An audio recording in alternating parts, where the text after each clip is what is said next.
Bonjour à tous pour ce webinaire organisé avec l'UFE que nous remercions encore une fois pour cette petite conférence webinaire sur la fiscalité. Alors aujourd'hui, le thème dont on va parler, donc je vais évoquer, c'est les problématiques de succession et donation en termes de fiscalité franco-américaine. Comme vous savez, c'est un sujet qui est très très vaste et qui est assez important. Donc vous allez voir, il y a beaucoup de matière aujourd'hui. Je vais essayer d'être le plus simple possible tout en essayant de répondre à toutes vos questions, enfin au maximum de questions en tout cas à la fin. Donc n'hésitez pas à noter vos questions et on modérera toutes ces questions-là pour essayer d'y répondre au maximum à la fin sur ces problématiques de fiscalité franco-américaine en termes de succession et de donation. Donc je suis Olivier Sureau, je suis expert comptable français, diplômé en France et également CPA américain, certificat public et Quentin. Donc comme je vous l'évoque dans les slides qui défilent autour de vous, hein, je vais vous parler de la fiscalité qui est applicable en date d'aujourd'hui, au 11 juin. Vous savez que la fiscalité change régulièrement, notamment les abattements, mais on essaie d'être le plus proche possible de la réalité d'aujourd'hui. Donc n'hésitez pas aussi à consulter vos conseillers qui connaîtra votre situation particulière dans votre domaine. Donc aujourd'hui, on va essayer de parler sous forme d'exemple, hein, comme j'aime bien le faire, en parlant sous forme d'exemple d'une famille, Martin, Chantal, Arthur et Pauline, qui habitent à Miami. Et le but, encore une fois, c'est de voir un petit peu cette famille qui possède des actifs à la fois en France, à la fois aux États-Unis. Donc, on a une maison en France, une maison à Miami, on a des actions et des comptes en banque en France et à Miami, et également une assurance vie en France et à Miami. Donc, on va essayer de voir un petit peu en fonction des situations, quelle va être la fiscalité qui va être applicable à la famille de Chantal et Martin. Donc d'abord, quand on parle de fiscalité, il faut d'abord connaître une première dénomination, un premier critère, c'est le critère de foyer fiscal. Il faut bien comprendre, du côté tout d'abord américain, que lorsqu'on parle de foyer fiscal américain, on parle de domicile fiscal. Il ne faut pas confondre le terme de domicile fiscal avec le terme de résident fiscal américain. Hein, il faut savoir que aux États-Unis, les règles vont être différentes en fonction au niveau fédéral, mais également au niveau des États, mais elles vont être différentes entre l'impôt sur le revenu, qui va nous définir la résidence fiscale, notamment en fonction d'un critère de présence physique, et la notion également de domicile fiscal, qui va, elle, être différente pour les successions et donations. On va pouvoir se retrouver dans une situation aujourd'hui où vous, personnellement, vous habitez aux États-Unis, vous passez plus de 6 mois dans l'année, donc vous êtes résident fiscal américain pour les revenus, pour l'impôt sur le revenu. Donc de ce fait, vous êtes taxé sur vos revenus mondiaux. Mais pour le fisc américain en termes de domicile fiscal, vous n'êtes pas domicilié fiscalement en termes de succession et donation.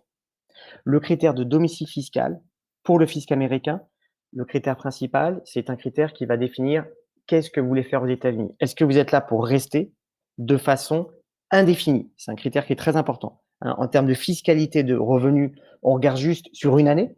Est-ce que j'ai passé un certain nombre de jours ou pas, qui fait que je suis résident fiscal en termes d'impôt sur le revenu? Pour les successions et donations, c'est le terme de domicile fiscal avec est-ce que j'ai l'intention de rester aux États-Unis de façon indéterminée? Donc, un des critères, pour le critère de domicile fiscal, c'est le critère, par exemple, de carte verte. Si j'ai une carte verte, je montre que j'ai l'intention de rester de façon indéfinie aux États-Unis, alors je serai considéré comme étant domicilié fiscalement pour les successions et donations et j'aurai le droit aux abattements qu'a le droit à un domicilié fiscalement aux États-Unis. On en reparlera après, qui sont notamment de 13 610 000 $ d'abattement.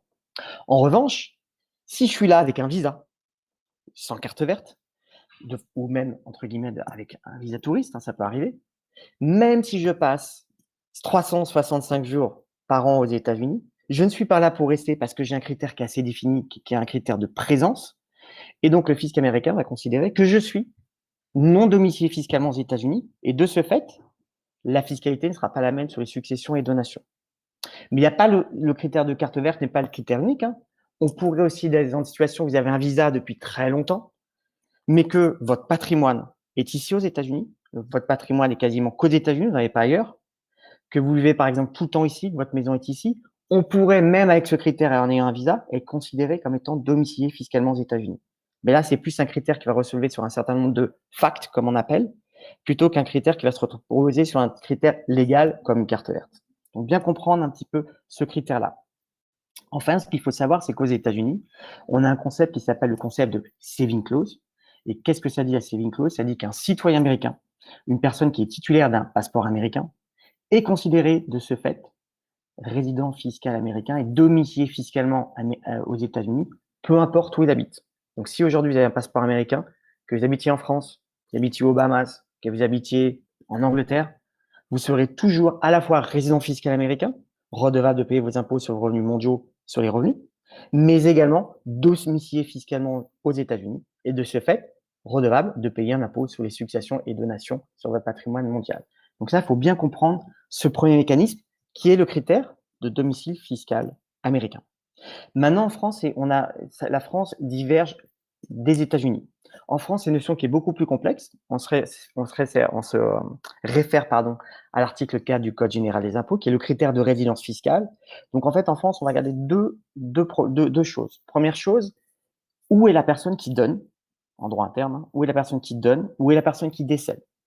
Si cette personne-là est résidente fiscale française, et là, peu importe que ce soit son impôt sur le revenu ou pas, c'est le même critère en français, en droit français, alors cette personne-là sera redevable de payer, à ses héritiers, hein, son impôt sur ses successions et donations sur son patrimoine mondial parce qu'il est domicilié résident fiscal en France. Mais on va garder également un deuxième critère, parce que on peut se retrouver dans une situation en France où vous n'habitez pas en France, vous êtes donc non résident fiscal français, mais vos enfants habitent en France. Et en France, on a un autre critère qui est le critère du bénéficiaire. Si le bénéficiaire d'un héritage, d'une succession de nations, est domicilié fiscalement en France, alors tout le patrimoine qu'il va percevoir sur un héritage ou sur une donation, et ce, même si ce patrimoine provient d'un non-résident fiscal, ce bénéficiaire devra payer un impôt en France sur tout le patrimoine qu'il va percevoir, que ce soit français ou non français. Donc, on va regarder, attention, deux critères en France. Où est la personne qui donne ou qui décède?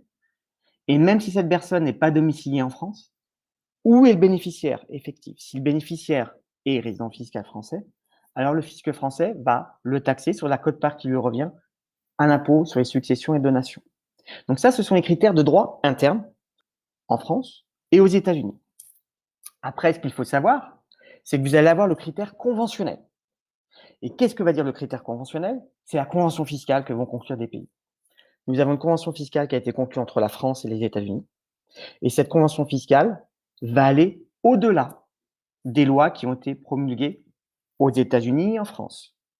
Et qu'est-ce que dit la convention fiscale entre la France et les États-Unis? Et de la chose suivante, une personne qui donne ou qui décède sera assujettie de payer l'impôt sur les donations et successions dans l'État où cette personne réside ou décède.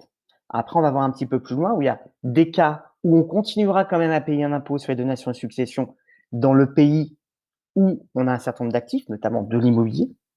Mais le critère général qui est très important de connaître, et je vais vous donner des exemples concrets après, c'est où est la personne qui donne ou qui décède. Cette personne est aux États-Unis, résident domiciliée fiscalement aux États-Unis, elle va être, de ce fait, assujettie à la loi fiscale américaine sur son patrimoine mondial aux États-Unis. Et ce, même si le bénéficiaire, les enfants, habitent encore en France. Le droit interne ne s'appliquera pas, c'est la convention fiscale qui va aller au-delà des lois. Je vais vous donner des exemples par rapport à ça. Donc maintenant, on va commencer à regarder des exemples un petit peu concrets. Chantal, elle fait une donation à ses enfants. On va regarder un petit peu, en fonction de la situation, où est Chantal, comment on va être taxé, comment Chantal va être taxée. Premier cas de figure, Chantal, elle va donner des biens qui sont situés aux États-Unis. Quand on dit des biens, on exclut les biens immobiliers, hein, ça va être notamment du cash. Chantal décide de donner des liquidités à ses enfants. Et ses enfants, eux, sont aux États-Unis. Premier cas de figure, Chantal habite à Miami, résidente fiscale américaine. Chantal a un passeport américain, donc domicilié fiscalement aux États-Unis. Donc, de ce fait, Chantal est assujettie à payer un impôt sur son patrimoine mondial aux États-Unis. Donc, Chantal va être redevable de payer son impôt sur les donations aux États-Unis. Chantal donne à ses enfants de l'argent aux États-Unis jusqu'à 18 000 $ par an, par enfant. Donc, avec un couple, ça fait 36 000. Donc, Chantal peut donner avec son époux, ça fera 36 000 $ à chacun de ses deux enfants, sans devoir payer aucun impôt aux États-Unis et en plus, sans devoir effectuer une déclaration particulière. Il faut savoir qu'en droit interne aux États-Unis, si vous donnez une donation qui est inférieure à 18 000 $ par an par bénéficiaire, il n'y a pas de déclaration spécifique à faire. pouvez faire cette donation, il faut garder une trace, mais ça s'arrête là. Donc ça, c'est chaque année qu'on peut faire cette donation. 18 000 $, donc par enfant, ça fait 36 000. Je vous dis par enfant, mais ça peut être à n'importe qui, hein. Il n'y a pas de lien de parenté en droit fiscal américain. Je peux donner à qui je veux, hein. Ça peut être à quelqu'un qui a avec moi en droit. C'est par bénéficiaire, contrairement à la France, hein. Donc c'est 36 000 $ par bénéficiaire. Pour un couple, ça veut dire 72 000 $ en tout, puisque là, Chantal a 2 enfants. Donc Martin et Chantal vont pouvoir donner jusqu'à 72 000 $ chaque année sans devoir payer un impôt et effectuer des déclarations aux États-Unis. Et ce, quand bien même, quand je vous évoquais tout à l'heure, si par exemple un des enfants de Chantal habite en France, vous pourriez me dire, ouais, mais en droit interne français, c'est un bénéficiaire, il devrait déclarer cette donation en France. Oui, il devra la déclarer, mais il ne sera pas assujetti à un impôt parce que le droit conventionnel dit qu'il y a une taxation exclusive dans le pays de résidence, de domicile, en l'occurrence aux États-Unis. Donc, même si Martin et Chantal, un des enfants, habite en France, on va faire appel à la convention fiscale. Donc, il faut toujours quand même déclarer ce don parce que le bénéficiaire effectif est résident français. Mais on va invoquer la convention fiscale pour dire qu'on est exonéré de tout impôt parce que cet impôt, ce patrimoine est taxable de plein droit dans le pays de résidence de la personne qui donne, en l'occurrence aux États-Unis. Maintenant, si Chantal décide de donner de plus de 18 000 $ par ses enfants, par exemple, Chantal décide de dire, tiens, je vais donner 100 000 $ à chacun de mes enfants. Là, on va toujours avoir cet abattement 18 000, mais on va devoir déclarer son déclaration de donation sur un formulaire qui s'appelle le formulaire 709. On appelle ça le Gift Tax Return, qu'on doit produire chaque année. On va devoir déclarer cette donation de 100 000 $, auquel on va soustraire déjà le premier abattement de 18 000 $. Et le reliquat, ce reliquat, lui, va normalement être taxable de plein droit aux États-Unis, sauf qu'aux États-Unis, on a le droit de donner de son vivant ou jusqu'au moment du décès, si on n'a pas utilisé, 13 610 000 $ au cours de son existence. Donc Chantal a donné 100 000 $. On va lui retirer tout de suite 18 000 $ parce que ça, c'est un droit qui est chaque année, qui est annuel. Et sur ce sol, sur reliquat, on va puiser dans les 13 610 000 $ d'abattement auxquels on a le droit. Et donc, du coup, j'aurai encore 13 500 et quelques mille dollars de possibilités d'exemption future aux États-Unis. Mais là, par contre, je vais devoir utiliser cet abattement et déposer une déclaration de donation aux États-Unis parce que je suis au-dessus des 18 000 $. Donc, 13 610 000 $, il faut bien comprendre aux États-Unis, c'est que c'est la personne, c'est l'abattement par personne. C'est pas par bénéficiaire comme en France. C'est la personne qui donne a le droit de donner 13 610 000 $, soit au cours de sa vie par donation, soit au moment où elle n'est plus là, par succession, et à qui elle veut. Hein. Aucune problématique comme en France où il faut être en ligne directe, il faut être aux États-Unis, si on donne à qui on veut. Il y a cet abattement-là. Donc, pour Martin et Chantal, quand on fait la somme des deux, et ben, du coup, on se retrouve à plus de 27 millions de dollars d'abattement total.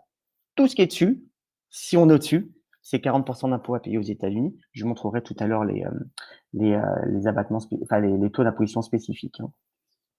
Donc, maintenant, on va se situer dans une autre situation. Chantal donne toujours de l'argent à ses enfants, mais Chantal, elle n'est pas considérée foyer fiscal, domicile fiscalement aux États-Unis, puisque Chantal, par exemple, elle a un visa, elle n'est pas ici de façon permanente. Et de l'autre côté, Chantal n'est pas résidente fiscale française puisqu'elle n'y habite plus. Et là, on va se retrouver dans une situation qui est possible, hein, où pour l'impôt sur les successions, je ne suis pas redevable, je ne suis pas résident, domicilié fiscalement à la fois en France et aux États-Unis. Qu'est-ce qui se passe dans ce cadre-là? C'est le droit interne de chacun des pays qui s'applique. Donc, je suis taxable sur mon patrimoine français en France, sur mon patrimoine américain aux États-Unis, en tant que non-résident, mais je suis taxé sur mon patrimoine. Donc, dans le cas de Chantal, si elle fait une donation à ses enfants, cette donation, c'est du cash aux US, donc j'ai le droit toujours à cet abattement de 18 000 $. Si je donne plus, attention, j'ai pas d'autre abattement comme tout à l'heure où j'avais l'abattement des 13 610 000 $. Je commence à être taxable. Donc, attention à ça aussi. Hein, je vais être assujetti à l'impôt sur les donations aux États-Unis parce que je fais une donation de cash aux États-Unis. Mais, en revanche, derrière, si Martin et Chantal ont un enfant qui habite en France, comme je vous l'ai dit tout à l'heure, Martin et Chantal ne sont pas résidents fiscaux français, donc normalement on pourrait dire pas d'impôt sur les donations en France, sauf que comme un des enfants habite en France et qu'on n'a pas le régime de la convention fiscale, n'oubliez pas, pour que la convention fiscale s'applique, il faut être résident d'un des deux pays. Là, on est résident d'aucun des deux pays.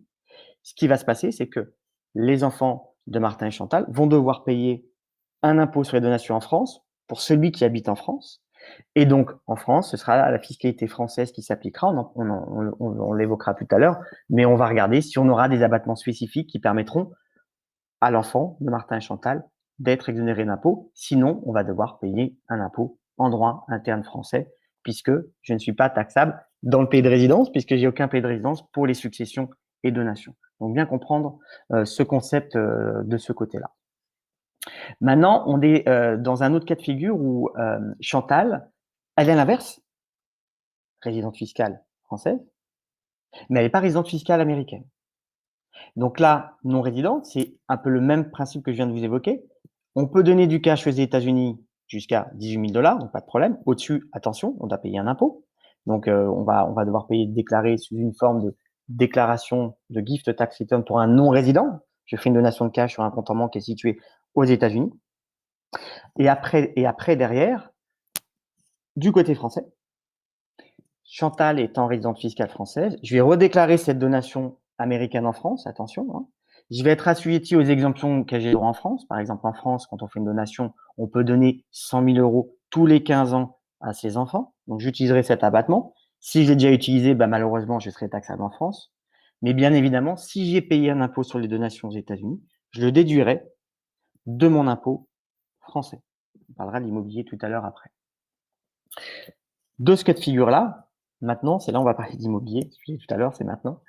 Maintenant, Chantal fait une donation à ses enfants d'un bien immobilier situé sur le territoire français. Il faut bien que vous reteniez une chose, en termes de fiscalité sur les donations et successions, le seul cas, dans tous les cas de figure, pardon, le fisc français ou le fisc américain imposera toujours un impôt sur les successions ou donations sur les biens immobiliers qui sont situés dans le pays. Donc, que Chantal soit résidente fiscale américaine ou française, ou non résidente fiscale américaine, non résidente fiscale française, chacun des fiscs, par exemple, en l'occurrence, dans notre exemple à nous, le fisc français, imposera toujours un impôt sur les donations et successions sur l'immobilier qui est situé sur ce territoire français. Alors en France, on a le droit de donner tous les 15 ans jusqu'à 100 000 € par enfant. Quand on a un couple, ça fait 200 000 € par enfant. On peut également donner 31 865 € à ses petits-enfants, pareil, tous les 15 ans. Et dans le cadre d'un couple, on peut donner 80 724 € tous les 15 ans également. Au-delà, on doit payer un impôt. Donc, quand je fais une donation d'un bien immobilier à mes enfants, cette donation-là va être assujettie à un impôt sur les donations en France, après abattement, si je ne l'ai pas utilisé, de ces 100 000 €. Il faut savoir qu'il faut toujours passer par un notaire, hein, c'est un acte notarié puisqu'on parle de donation d'un bien immobilier, mais également, et c'est là où on va regarder ça après plus en détail tout à l'heure, il faudra penser à la nue propriété. Et ça, je vais vous l'évoquer dans des slides spécifiques parce que c'est quelque chose qui est très intéressant à effectuer, que l'on soit résident fiscal français ou pas. C'est toujours important d'utiliser la nue propriété. On va vous en parler après. Donc, ces biens-là qui ont été donnés à Martin, par Chantal, à ses enfants, biens immobiliers en France. En France, j'ai fait ma déclaration d'impôt sur les donations. J'ai eu un abattement de 100 000 €. J'ai payé mon impôt français. Maintenant, Chantal, elle a un passeport américain. Donc, passeport américain, je suis redevable de déclarer et de payer mes impôts sur les donations et successions sur mon patrimoine mondial aux États-Unis. Donc, aux États-Unis, toutes les donations que Chantal va faire, que ce soit aux États-Unis ou en France, il faut les déclarer sur ce formulaire fiscal, dès lors qu'on est au-dessus des 18 000 $. Donc, Chantal va devoir déposer une déclaration de gift tax return, toujours ce formulaire 709, l'année qui suit où elle a effectué cette donation. Sauf que Chantal, elle aura le droit à un abattement toujours de 13 610 000 $. Donc, normalement, la donation qu'a effectuée Chantal en France, elle devrait faire l'objet d'aucun impôt aux États-Unis, puisque aux États-Unis, j'ai 13 610 000 $. Si en revanche, je suis au-dessus, parce que je donne un bien immobilier qui vaut, ou j'ai déjà utilisé cet abattement de 13 610 000 $, alors on va devoir payer un impôt aux États-Unis sur les donations. Sauf que si j'ai payé un impôt en France, je déduirai l'impôt français de l'impôt américain que j'ai payé. En règle générale, c'est pas le cas parce qu'avec l'abattement américain 13 610 000 $, on est tranquille. Mais attention, chaque année, quand vous faites une donation, que ce soit en France ou ailleurs, il faut faire ce formulaire 709 parce qu'on doit suivre, traquer l'abattement auquel on a le droit des 13 610 000 $ à vie. Et attention, pas ce formulaire, on considère qu'on n'a pas fait, on n'a pas acté de donation. Donc, il faut être très prudent. Ça veut dire que vous serez toujours vis-à-vis du fisc américain propriétaire de ces biens, et notamment en cas de vente, ça peut être un problème. En revanche, là, on va avoir une grosse divergence qui va exister entre la France, le droit fiscal français et le droit fiscal américain. C'est pour calculer son coût d'acquisition. Vous savez qu'en France, quand on fait une donation d'un bien immobilier, on réévalue, donc on déclare cette donation à la valeur de marché au moment où on fait la donation, on paye ses droits sur cette valeur de marché, et quand on devient propriétaire, si on revend ce bien immobilier, par exemple le lendemain, il n'y aura pas techniquement plus-value. Je donne un exemple. Chantal a acheté un bien immobilier en France, 100 000 euros. Elle le donne à ses enfants au moment où ce bien vaut 200 000 euros. Donc, en France, on va déclarer 200 000 euros en termes de droits sur les donations. Les enfants décident de revendre ce bien 250 000 euros. La plus-value à déclarer en France, ce sera 50 000 euros pour les enfants. C'est ce qu'on appelle le phénomène de step-up. Je réévalue mon actif en France quand j'en hérite par donation ou succession. C'est la même chose. En droit fiscal américain, on a deux grosses divergences. Si on hérite d'un bien immobilier ou d'autres choses, même ça peut être des actions, par donation, donc donation du vivant de la personne qui me le donne, et que je revends par la suite cet actif, pour calculer ma plus-value en droit américain, je vais prendre le coût d'acquisition auquel qu'avait cette personne qui me l'a donné. Donc, dans l'occurrence, Chantal, je vous rappelle, a acheté ce bien immobilier 100 000 euros. Il en vaut 200 000 euros au moment de la donation. Donc, on déclare cette donation en France à 200 000. On déclare cette donation aux États-Unis à 200 000. En revanche, les enfants, quand ils vont revendre ce bien qui vaut 250 000 euros, en France, j'aurai une plus-value pour le fisc français de 50 000 euros. En revanche, aux États-Unis, j'aurai une plus-value de 150 000 euros. Parce que le coût d'acquisition sera de 100 000 euros pour le fisc américain, parce que les enfants n'ont été par donation du vivant, et le bien vendu de 150 000, donc 150 000 euros. Faites attention à ça, on se fait souvent coincer, entre guillemets, c'est moi l'expression, quand on a hérité de biens en France, on oublie qu'on a une grosse divergence entre les deux fiscalités, et ça peut avoir un impact du côté américain. Je vous parlerai après comment on peut optimiser cette problématique-là, mais il faut le connaître parce que j'ai une grosse divergence entre le calcul de ma plus-value du côté américain et le calcul de ma plus-value du côté français. Donc faites bien attention à cette notion, ce qu'on appelle le step-up. Et en revanche, je vous montrerai après, aux États-Unis, quand on hérite par succession, au décès de la personne, là, on bénéficie de ce step-up. Donc, si Chantal, finalement, est amenée à décéder et que ce même bien immobilier valait toujours 200 000 euros, là, pour le fisc américain, la plus-value, si les enfants de Chantal revendaient 250 000, ce serait 50 000, parce que les enfants en ont hérité par succession. Notion de step-up à bien retenir. Maintenant, si Chantal n'était pas domiciliée fiscalement aux États-Unis, là, pour le fisc américain, Chantal serait non résidente. Donc, les enfants, et on en parlera après, devront juste faire une déclaration aux États-Unis sur un formulaire de donation, mais il n'y aura aucune conséquence fiscale, aucun impôt à payer aux États-Unis parce que Chantal n'est pas résident fiscal américaine. En revanche, il y aura toujours cette problématique, attention, de step-up. Si les enfants sont résidents fiscaux américains, qu'ils héritent de ce bien, on aura toujours la problématique de divergence de calcul de la plus-value. Donc, de façon générale, il faut toujours bien réfléchir quand on fait une donation, comment structurer cette donation, parce que du côté américain, ça peut avoir un impact un jour, notamment si on a accumulé beaucoup de plus-value. Alors, le cas de la nue-propriété, c'est une des optimisations qui peut être réalisée justement sur la fiscalité américaine. Alors, c'est quoi la nue-propriété? Ce qu'il faut savoir, c'est une propriété, en droit français, pour résumer un petit peu, c'est on découpe la propriété en deux. On va avoir le nu propriétaire qui va être finalement la personne qui va détenir la propriété du bien et l'usufruitier qui va être la personne qui va avoir le droit d'occuper ce bien ou de toucher les revenus de ce bien de son vivant. D'accord? Donc, je suis usufruitier. Si un bien est loué, j'ai deux personnes, mon enfant qui est nu propriétaire et moi usufruitier. Premier scénario, c'est un appartement que j'utilise à titre personnel, pas de problème. Je peux l'utiliser, moi, parce que je suis usufruitier. Et mon enfant ne peut pas l'utiliser. Et c'est moi qui effectue la maintenance de ce bien immobilier. Deuxième cas de figure, je touche des loyers. L'appartement est loué. Ces loyers sont pour moi usufruitier et pas pour le propriétaire. Le jour où je décède, tout est regroupé, tout est rassemblé en une seule propriété auprès du nu propriétaire. Ce qui veut dire, ce qu'il faut savoir, c'est pourquoi beaucoup de gens utilisent le démembrement, on appelle ça le démembrement en France, à découper le bien entre nu propriété et usufruitier, parce qu'en fait, l'usufruit n'est jamais assujetti aux successions en France. Donc, le fait de donner un bien immobilier en France de son vivant et de donner la nue propriété, vous allez voir après, ça va présenter un avantage du côté français, mais également du côté américain. Pourquoi? Parce que la nue propriété, par jurisprudence aux États-Unis, vous savez qu'aux États-Unis, elle n'est pas reconnue en tant que telle. Il y a une reconnaissance fiscale, juridique, ça n'existe pas à part l'État de la Nouvelle-Orléans, on sait pourquoi. Mais il y a la constitution de life estate, c'est l'équivalent de ce qu'on appelle un life estate aux États-Unis. Et pour le fisc américain, quand on a un life estate, on considère que fiscalement, la personne n'a pas la propriété du bien, donc le nu propriétaire, jusqu'à ce qu'il en hérite la pleine propriété.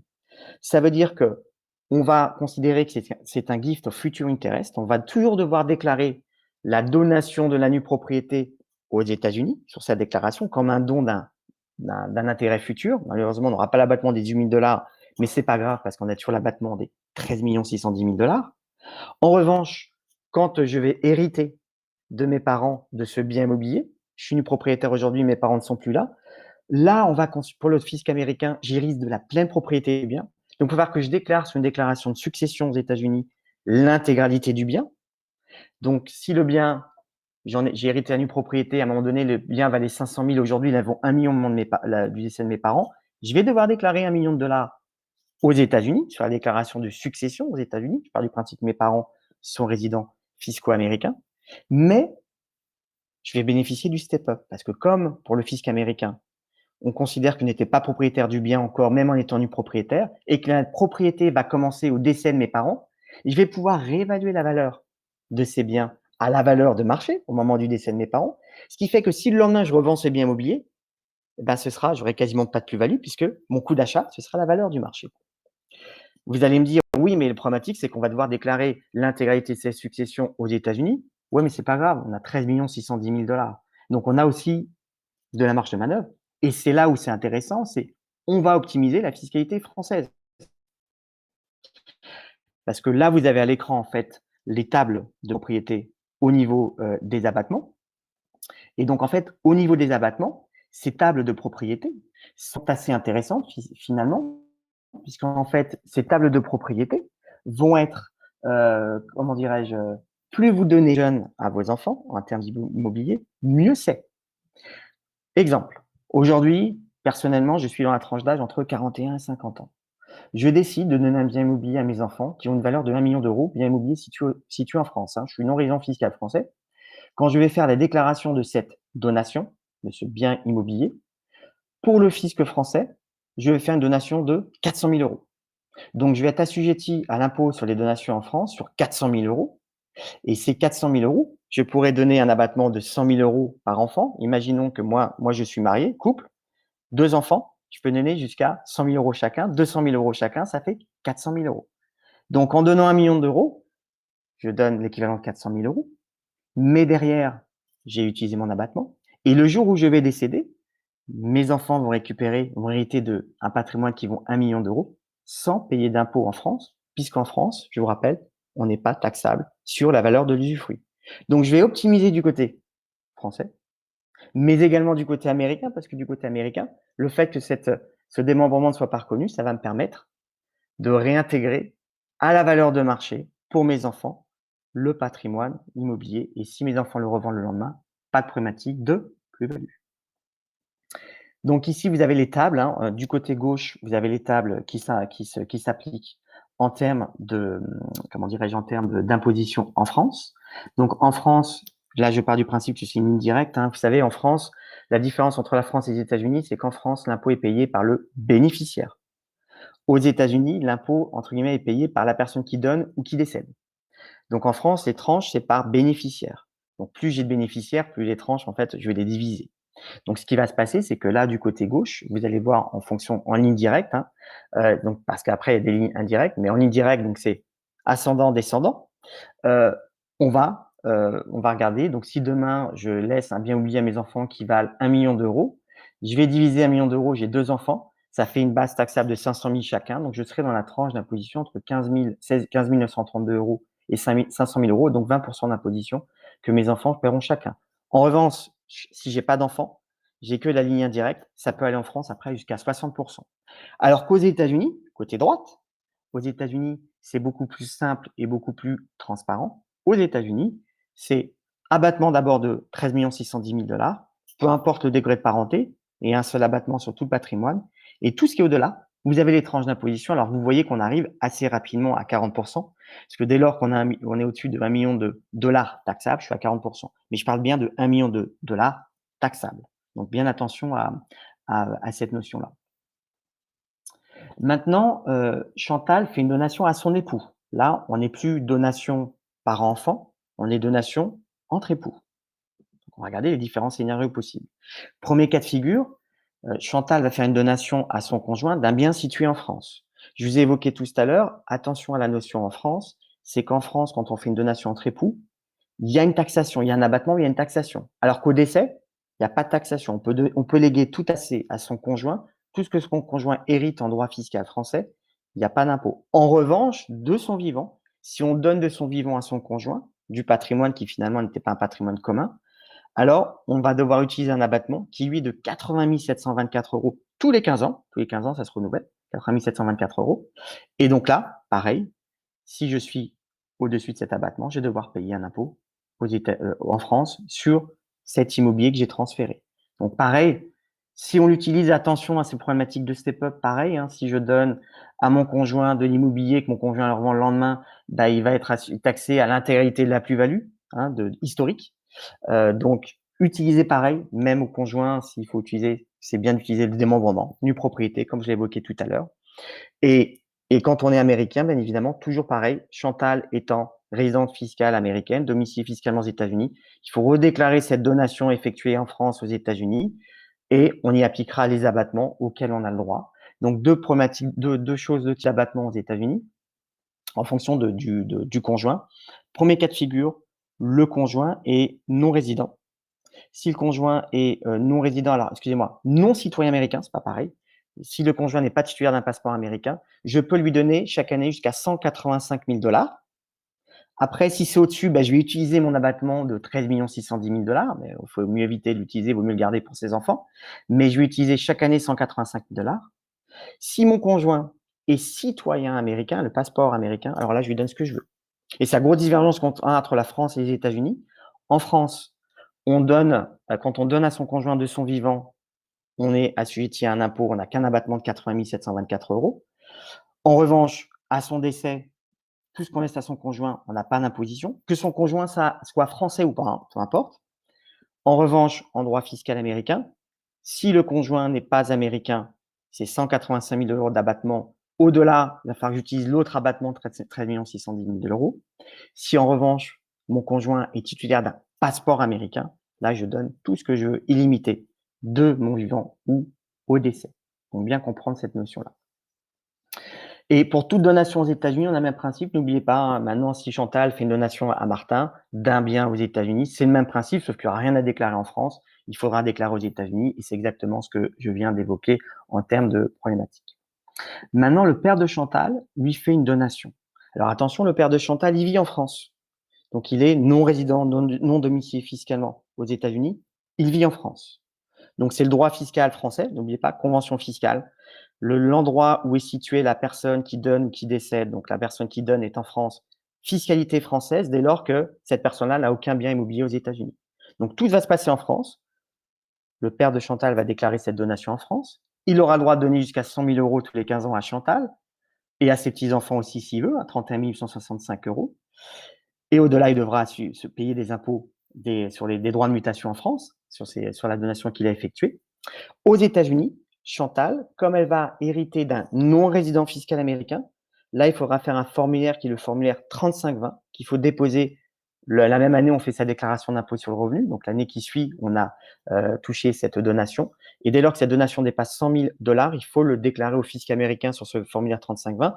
Mais il n'y a pas d'impôt à payer, il n'y a rien d'autre à payer. Parce qu'oubliez pas, c'est l'endroit où la personne réside, où on paye l'impôt. En France, puisque le père de Chantal vit en France.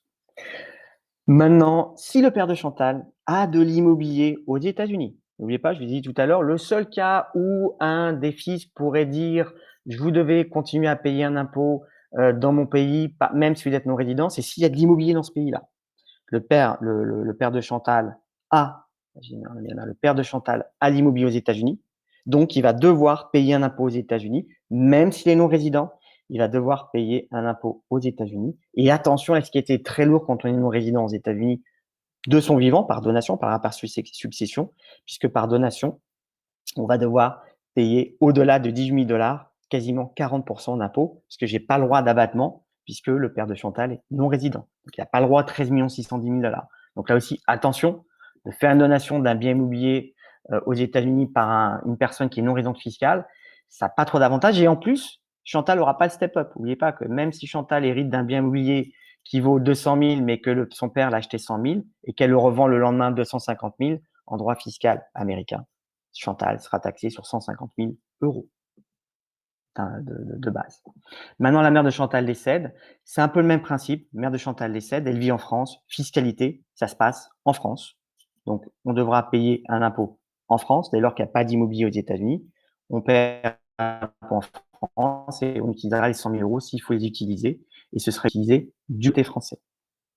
Maintenant, la mère de Chantal, et là, ça va diverger à la donation, a de l'immobilier situé sur le territoire américain. Donc, la mère de Chantal, donc Chantal va hériter par succession.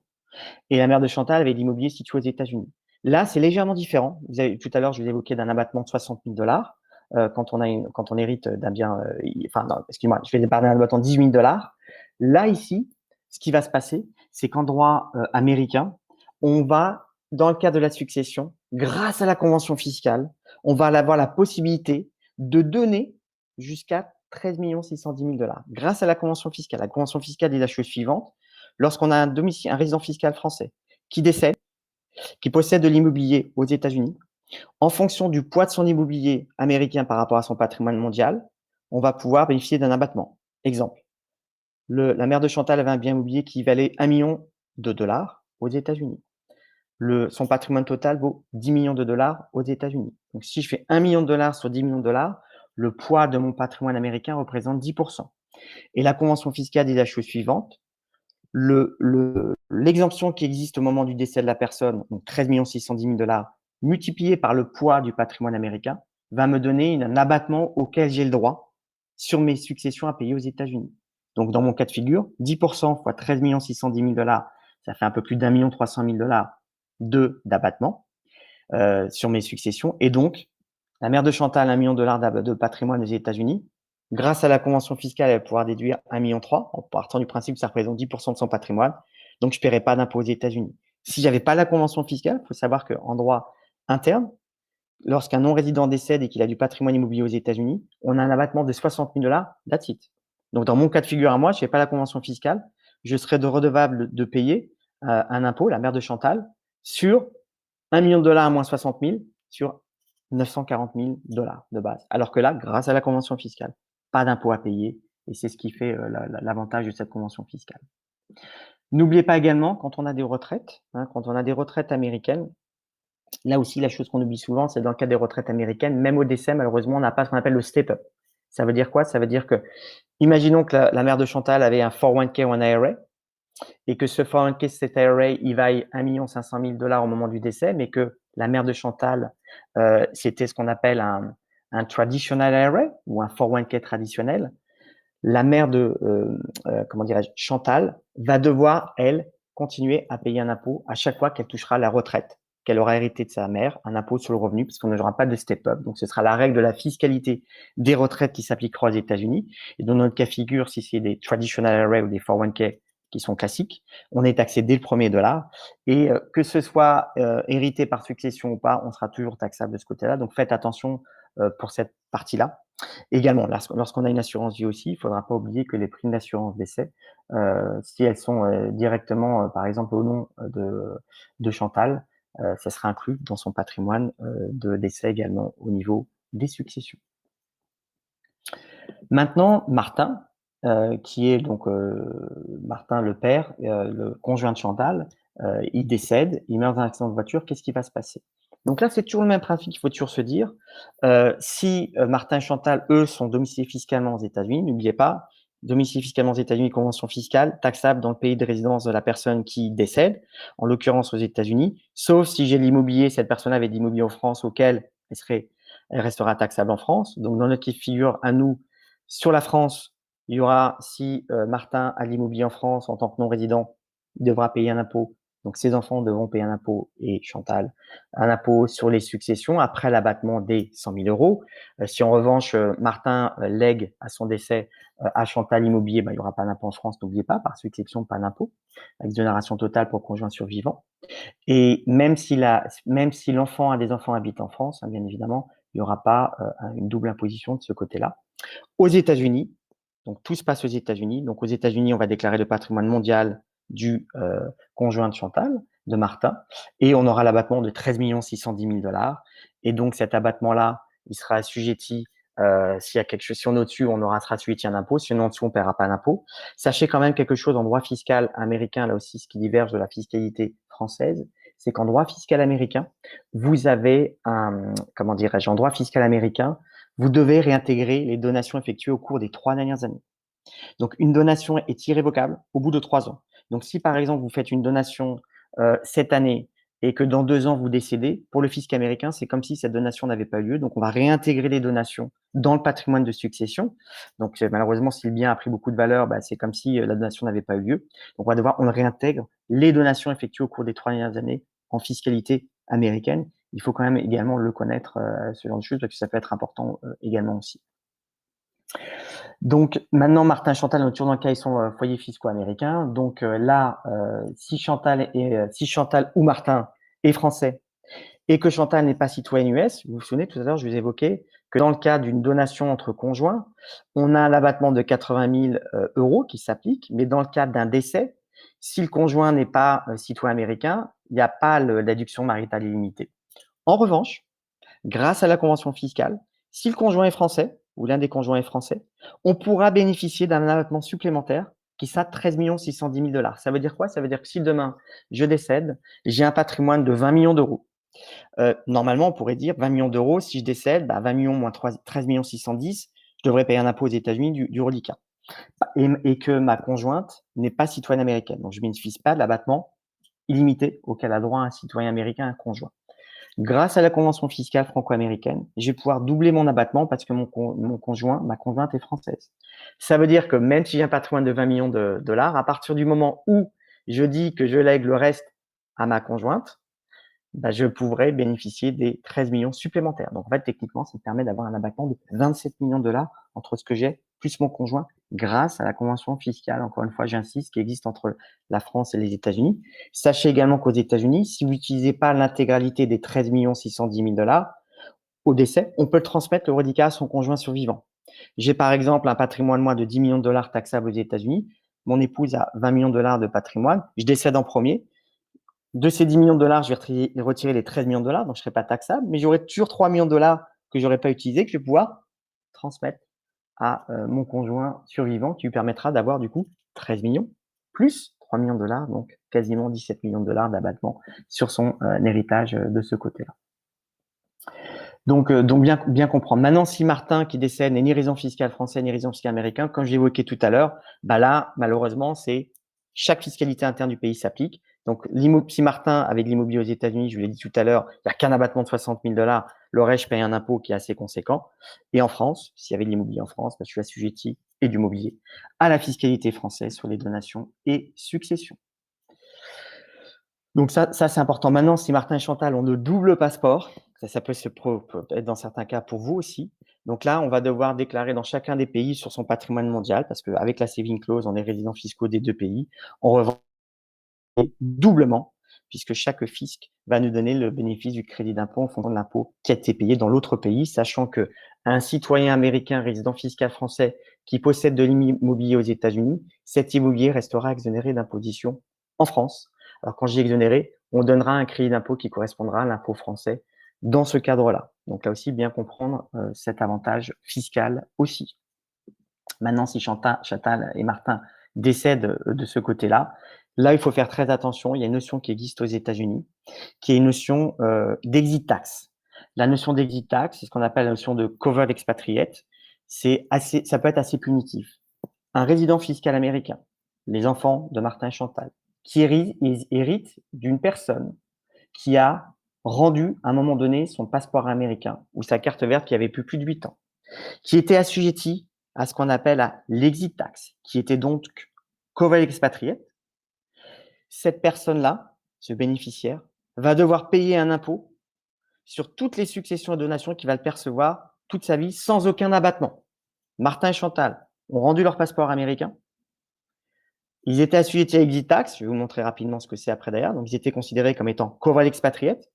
L'année qui suit, alors vous savez, avant qu'ils soient assujettis à Exit Tax, ils avaient le droit à un abattement de 13 610 000 $. Après, ils disent, moi, je rends mon passeport américain, je ne veux plus en entendre parler. Par contre, les enfants, eux, conservent leur passeport américain.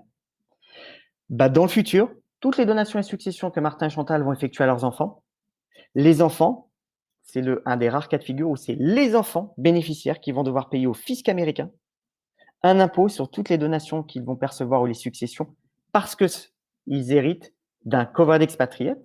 Donc, d'un covered expatriate qui est une personne qui soit a rendu sa carte verte qui avait plus de 8 ans ou qui était citoyen américain, donc qui était expatriate, et qui était également covered expatriate. Donc, un covered expatriate, c'est soit une personne, quand elle rend son passeport américain, payée en moyenne 200 000 $ d'impôts au cours des 5 dernières années, soit son actif net patrimoine net mondial était supérieur à 2 millions de $ au moment où il rendait son passeport. Donc, Martin et Chantal, s'ils le rendent tous les deux, ça fait 4 millions.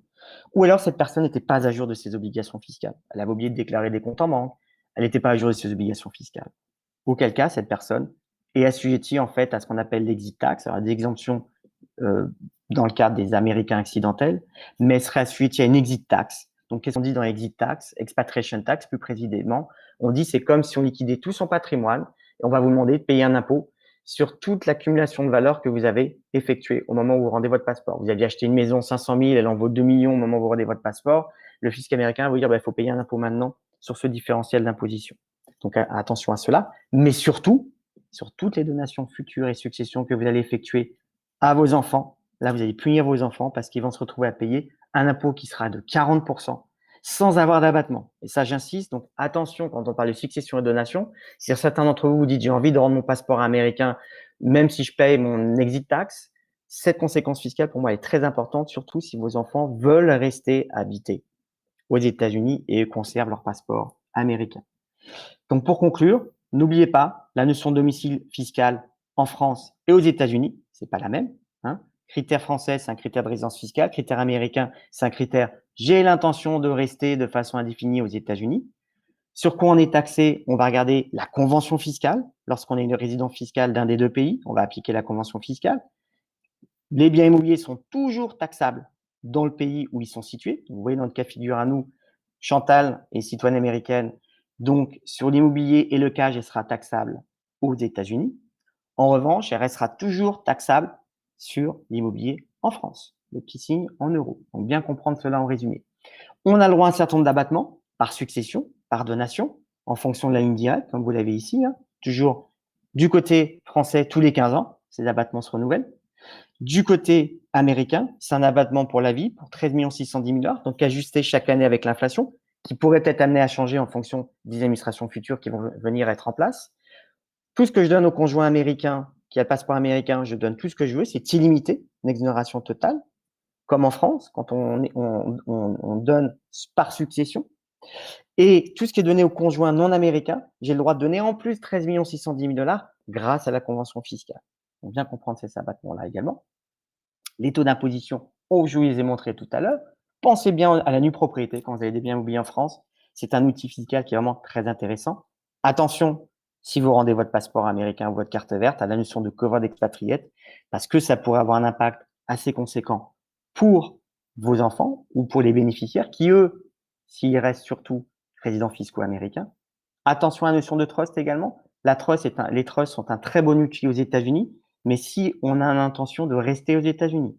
Si à un moment donné ou un autre, vous comptez rentrer en France, n'utilisez pas les trusts. Les trusts sont un véhicule qui nécessite un certain nombre de déclarations en France, qui peuvent ne pas être reconnues en droit fiscal français. Donc, attention à ce que vous utilisez comme trust. Mais sinon, si vous comptez rester aux États-Unis, le trust est un outil important, mais ne mettez pas dans des trusts des biens français.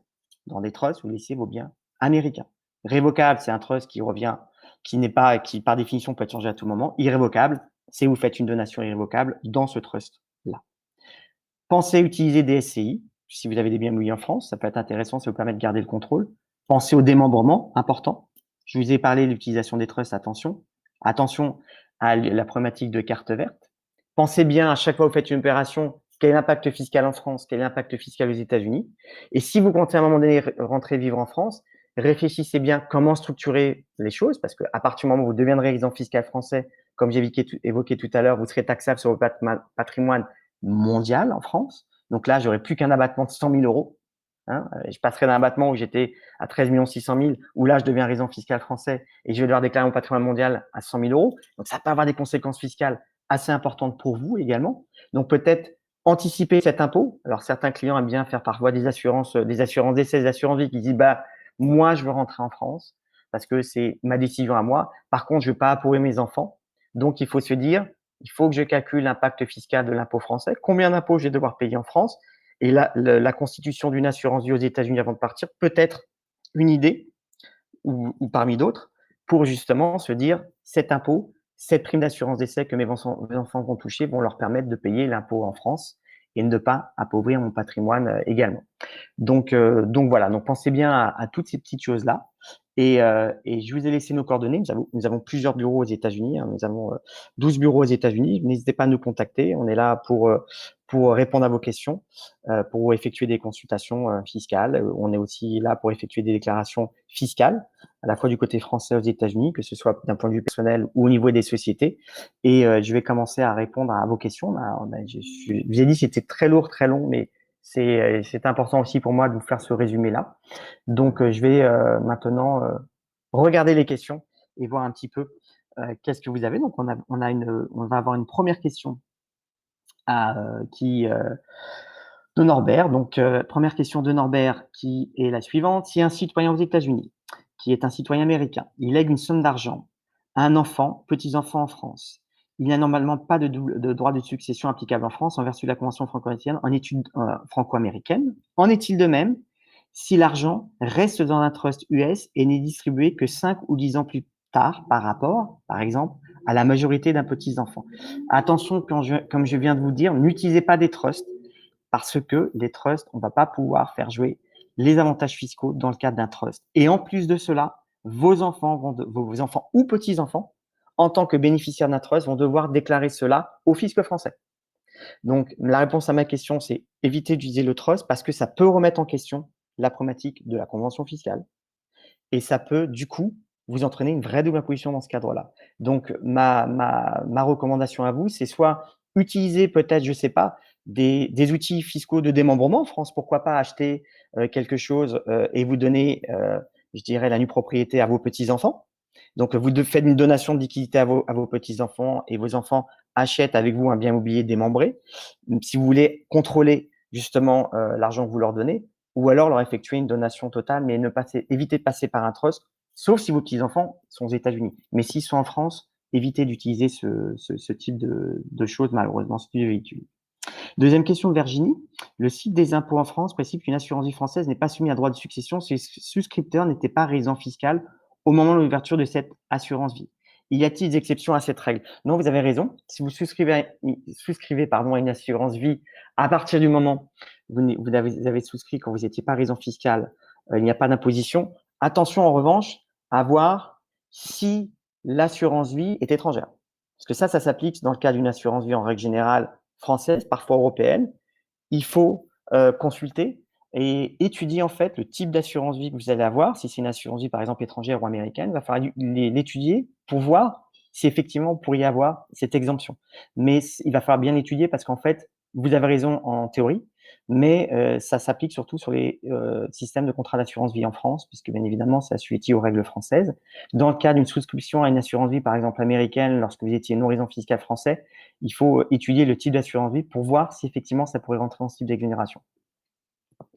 Donc, le faire avec, moi, ma recommandation, c'est de demander à un avocat fiscaliste français qui étudie votre contrat pour voir quel serait l'impact en cas de décès sur cette assurance vie. Et puis, n'oubliez pas, quand on parle d'assurance vie, il y a la partie assurance décès, la partie cash value. Donc, ça aussi, c'est pas la même notion en termes de fiscalité. Question de Jonathan. Dans le scénario où le décédant et les héritiers sont résidents fiscaux américains, mais le décédant dispose de biens immobiliers propres en France, comment gérer la succession? est-il possible de signer un testament français pour transférer des biens à l'époux survivant? Alors là, ça, c'est une question qui est pas tout à fait fiscale, mais juridique, mais c'est une très bonne question, Jonathan. On a toujours deux choses qu'il faut bien comprendre. Il y a la fiscalité d'un côté et le droit civil de l'autre. En fiscalité, quoi qu'il arrive, en termes général, on est toujours assujetti à une fiscalité sur l'immeuble qui est situé en France. Alors qu'en droit civil, c'est en fonction du pays où on habite. Mais le droit civil pourrait avoir un impact sur la fiscalité également. Je vous donne un exemple, et c'est pour répondre à votre question. Alors ça, après, il faut bien, ma recommandation, c'est contacter des notaires ou des avocats spécialisés là-dedans. Mais effectivement, si demain vous effectuez un testament, déjà, il faut demander la loi applicable en termes de droit civil. Si vous êtes résident fiscal américain, vous pourriez normalement, en théorie, dans le cadre des accords qu'il y a, demander à ce que la loi applicable en matière civile, je ne parle pas de fiscalité, soit le droit américain. Donc, respectez votre testament, vous souhaitiez aux États-Unis. Parce que vous savez que normalement, en droit français, on ne peut pas déshériter ses enfants. On ne peut pas dire je donne tout à ma femme et rien à mes enfants. Sauf que là, si vous signez un testament en bonne et due forme et que vous expliquez bien que vous souhaitez choisir les États-Unis comme pays de référence et que vous dites aux États-Unis mon héritière, c'est ma femme, et que ça marche en France, là, ça aura un impact sur la fiscalité française parce que du coup, là, je vais rentrer dans le cadre où je lègue tout le bien immobilier à ma conjointe, à mon épouse. Et du coup, comme je lègue à tout à ma conjointe, mon épouse, il n'y a pas de fiscalité sur les successions quand je donne tout à mon épouse en France. Donc, pour répondre à votre question, Jonathan, oui, c'est possible. Il faut demander à un notaire parce qu'il y a des documents, il y a des papiers. Moi, j'ai des clients qui l'ont fait, qu'il faut signer. Mais ça pourrait vous permettre également, en signant ce genre de papier, entre guillemets, d'avoir une fiscalité qui pourrait être plus favorable dans ce cadre-là. Mais absolument, vous pouvez effectuer cela. Après, il faut voir aussi votre régime matrimonial. Attention aussi, si c'est un régime communauté ou pas aussi. Voilà, autre question. Si l'on paye ponctuellement pour son enfant majeur la location de son appartement parce que ses revenus sont insuffisants, est-ce que cette aide est considérée comme une donation? Alors, c'est une bonne question. C'est toujours un petit peu la répartition qu'il faut faire. Alors, sachez quand même que si vous êtes résident fiscal américain et que vos enfants sont en France, ils ont besoin d'un coup de main, n'oubliez pas que de toute façon, les donations de sommes d'argent sont taxables en pays de résidence de la personne qui donne. Donc, si aujourd'hui votre enfant est en France, vous êtes aux États-Unis, même si vous lui donnez 50 000, 60 000 dollars par an, il n'y aura pas de fiscalité en France et il y aura les exemptions qui s'appliqueront aux États-Unis. Donc, n'oubliez pas, aux États-Unis, je peux donner jusqu'à 18 000 dollars par enfant. Donc, par couple, ça fait 36 000 dollars chaque année. Donc, si vous ne dépassez pas ces plafonds, il n'y a même pas de déclaration à faire aux États-Unis, donc il n'y a aucun problème. En revanche, si vous habitez en France et que vous donnez à vos enfants en France, là, c'est peut être plus compliqué parce qu'on pourrait dire effectivement vous donner, mais si ça reste assez raisonnable, en règle générale, on peut aussi accepter que vos enfants, surtout quand ils sont étudiants d'ailleurs, ils sont toujours à votre charge. Donc, si vos enfants sont toujours à votre charge, là, on ne parle pas de donation et de succession. Parce qu'ils peuvent être majeurs et être encore à votre charge aussi. Parce que j'ai bien vu que dans votre cas, ils étaient majeurs. Donc, Jean-Pierre, en fait, si j'hérite d'un bien qui a été dans la famille pendant des générations, comment est calculé le coût d'acquisition? Alors, c'est une bonne question. En fait, on va remonter toujours aux successions. Donc, comment ce bien a été hérité? Donc, si ce bien a été hérité à un moment donné, c'est-à-dire que vous en avez hérité de vos parents, du vivant de vos parents, mais que vos parents eux-mêmes ont hérité au décès de leurs propres parents, là, on va prendre la valeur au moment du décès. Donc, il y a deux possibilités. Soit on prend la valeur historique, le coût d'acquisition, parce qu'en fait, finalement, ça a toujours été hérité du vivant de la personne qui l'a donné. Donc, auquel cas, en fait, il n'y a jamais eu ce qu'on appelle le step-up. Donc, ça a toujours été le coût d'acquisition. Mais on va prendre le coût d'acquisition d'origine, plus on va y rajouter tous les travaux d'amélioration. Alors, ça peut être un boulot colossal, mais normalement, c'est ça la règle, c'est coût d'acquisition d'origine de la personne qui l'a donné. Donc, si ces biens ont toujours été donnés de génération en génération du vivant, là, on doit retracer le coût d'acquisition plus l'intégralité des travaux, enfin des travaux d'amélioration. Et ça va constituer votre coût d'acquisition. En revanche, si à un moment donné, dans la chaîne de donation, il y a une succession, ce sera cette valeur qui va être la valeur de départ. Donc, comme j'ai évoqué tout à l'heure, c'est si vous, Jean-Pierre, vous avez hérité du vivant de vos parents, donc il n'y a pas de step-up. En revanche, si vos parents eux-mêmes en ont hérité, du décès de leurs propres parents, là, on va prendre le step-up. Donc, on va essayer de reconstituer la valeur au moment de la succession, donc de vos grands-parents à vous. Et ça, ce sera votre point de départ à vous, votre coût d'acquisition, auquel on rajoutera toujours les travaux que vous avez pu éventuellement effectuer pour améliorer l'habitation. Et ça sera votre coût d'acquisition qui calculera. Quelle imposition s'applique à un contrat d'assurance d'essai avec une compagnie d'assurance américaine? Alors, excusez-moi, je lis un peu vite, hein. Quelle imposition s'applique à un contrat d'assurance d'essai avec une compagnie d'assurance, d'assurance américaine payable après mon décès à un bénéficiaire français résidant en France? Là, je l'évoquais tout à l'heure, fiscalité, n'oubliez pas, succession, convention fiscale, à moins que ce soit l'immobilier, même si le bénéficiaire est en France, à partir du moment où la personne qui décède ou qui donne est résidente fiscale américaine, c'est je ne paye que aux États-Unis. Donc, je vais tout déclarer aux États-Unis. Et en France, c'est uniquement sur l'immobilier qui me restera, je paierai un impôt en France. Donc, dans notre cas, nous, l'assurance décès, elle est taxable. Vous êtes résident fiscal américain. Euh, si vous êtes toujours en membre de votre décès résident fiscal américain, ce sera taxable aux États-Unis. Attention, les primes d'assurance décès rentrent dans votre patrimoine de succession. Donc, parfois, on dit 13 610 000 $. Oh, je suis loin. Mais les assurances décès peuvent être, quand vous avez des belles assurances décès, ça peut aller aussi assez vite. Donc, ça se rajoute et ça se raccumule à votre patrimoine. Donc, ça rentre dans le patrimoine de succession.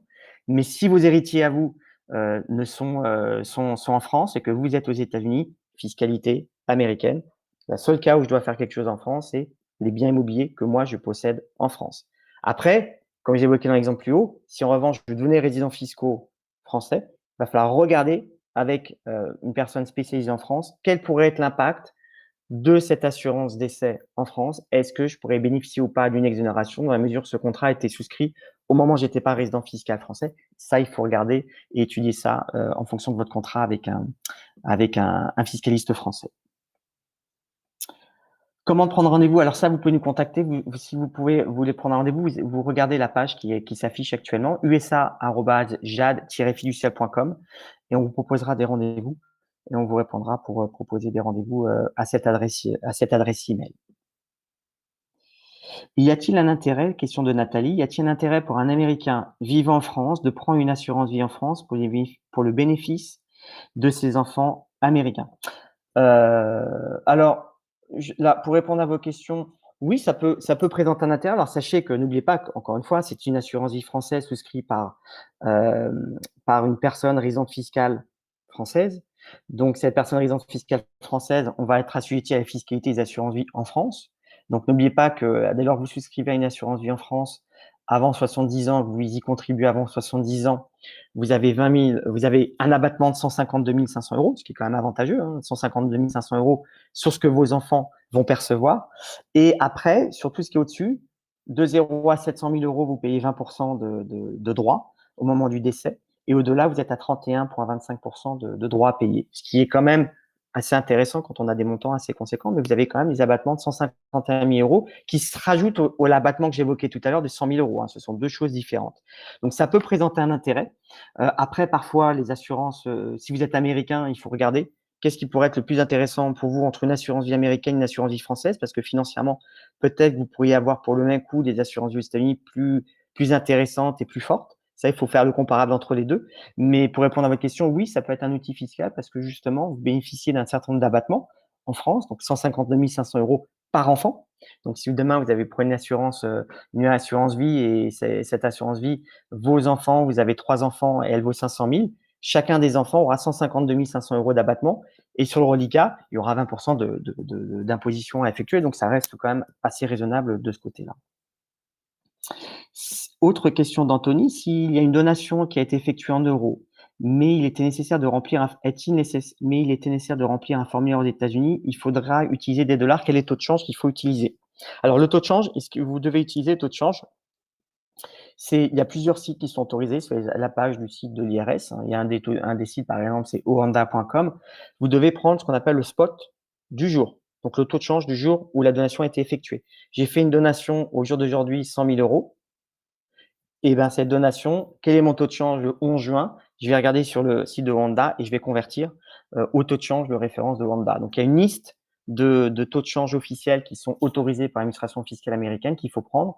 Et donc, vous convertissez au taux de change le jour où vous avez effectué cette donation. Alors oui, il y a eu un enregistrement qui a été effectué. Hein. On a Christophe d'ailleurs, que je remercie, qui est là, Christophe Gallois, qui est là pour que tout se passe bien et justement, cet enregistrement va être diffusé, vous allez avoir accès notamment sur la page de l'UEFE. Il y aura chaque personne qui a été inscrite, même ceux qui n'ont pas pu y participer, recevront un lien dans les prochains jours de la part de l'UFE via Christophe également. Et dans ce lien, vous aurez l'enregistrement de ce webinaire. Donc, vous pouvez le revoir, peut-être en mode slow, désolé, en mode ralenti, pour voir un petit peu, parce que je sais que certains slides sont passés un petit peu vite, mais il y avait beaucoup de matière. Donc, vous pourrez le revoir et il sera disponible en ligne dans les prochains jours. Alors, titulaire carte verte. Nous n'avons pas d'enfants. Titulaire de carte verte. Nous n'avons pas d'enfants. Si nous léguons nos biens à nos neveux et cousins résidents fiscaux français, seront-ils assujettis à l'impôt en France? C'est une très bonne question. Comme je l'évoquais tout à l'heure, aux États-Unis, déjà, vous donnez à qui vous voulez, donc il n'y a pas de notion de lien de parenté. Donc, vous avez le droit à un abattement de 13 610 000 $. Ensuite, comme j'évoquais tout à l'heure, la convention fiscale aussi s'applique toujours. Donc, n'oubliez pas vraiment à bien retenir, la convention fiscale dit la chose suivante. Je ne regarde pas où est le bénéficiaire. Le droit interne en France ne s'applique pas. Je regarde uniquement où est la personne qui donne ou qui décède. Si la personne qui donne et qui décède est aux États-Unis, et dès lors qu'elle ne donne pas d'immobilier situé en France, c'est uniquement aux États-Unis, et ce même si vous ne payez pas d'impôt aux États-Unis grâce à l'abattement des 13 610 000 $. En revanche, vos neveux et nièces devront faire une déclaration en France, comme quoi ils ont reçu un don, mais ils feront appel à la convention fiscale. Donc, ils diront, voilà, j'ai hérité d'une donation, mais en accord avec la convention fiscale signée entre la France et les États-Unis, cette donation ou succession n'est redevable d'un impôt qu'aux États-Unis, quand bien même, encore une fois, j'insiste, cet impôt ne ferait l'objet d'aucun impôt, puisque j'ai un abattement, mais fait l'objet d'une fiscalité aux États-Unis. Et ça s'applique peu importe votre lien de parenté. Donc, c'est une très bonne question parce que dans votre cas à vous, vous pouvez imaginer de tout léguer à vos neveux et nièces.